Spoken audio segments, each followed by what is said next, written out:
গাইবান্ধার ফুলছড়ির ব্রহ্মপুত্র নদের ঘাটে প্রতি সপ্তাহে বিক্রি হয় প্রায় ৪ কোটি টাকার লাল মরিচ।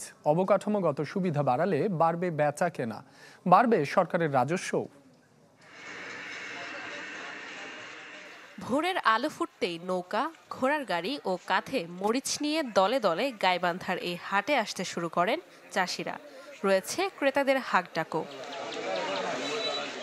লাল টুকটুকে মরিচে সাজানো বস্তায় কানায় কানায় ভরা মরিচের হাট। সপ্তাহের শনি ও মঙ্গলবার সকাল থেকে দুপুর পর্যন্ত এই হাটে চলে মরিচ বেচাকেনা, যেখানে প্রতিমণ শুকনো মরিচের দাম সর্বোচ্চ ৮,০০০ টাকা। গুণগত মানের হওয়ায় এর চাহিদা ছড়িয়েছে দেশব্যাপী। ১০-১২ বছর হলে ব্যবসা করি এই হাটের দিনে মরিচ আল্লাহ ইনশাআল্লাহ ভালোই চলায়। ভালোটা হচ্ছে ৭,০০০, এর উপর দাম নেই।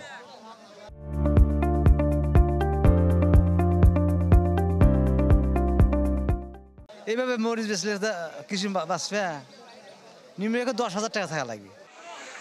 তবে উত্তরাঞ্চলের সবচেয়ে বড় এই মরিচের হাট থেকে সরকার প্রতি বছর বিপুল পরিমাণ রাজস্ব আয় করলেও হাটে নেই কোনো শেড ও গুদামঘর। রোদ বা বৃষ্টিতে বাড়ে ভোগান্তি। হাটের কোনো শেড নেই।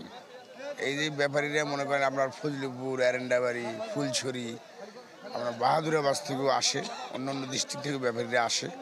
ওনারা আগের দিন রাত্রি আসে, ওনাদের থাকারও কোনো বন্ধ ব্যবস্থা নেই। চর অঞ্চলের সবজি সংরক্ষণের জন্য আমরা ছোটোখাটো সংরক্ষণাগারের প্রয়োজনীয় ব্যবস্থা গ্রহণ করছি এবং পরবর্তীতে আরও কিছু পরিকল্পনা আমাদের আছে, যাতে এই বাজারগুলোতে তারা স্বল্প সময়ের জন্য মরিচ সহ অন্যান্য সবজি সংরক্ষণ করতে পারে। তথ্য বলছে এবছর জেলায় ২৫০০ হেক্টর জমি থেকে উৎপাদন লক্ষ্যমাত্রা ৬,০০০ টন, যা থেকে প্রত্যাশা ২০০ কোটি টাকার মরিচ বিক্রির। Desk report, channel 24।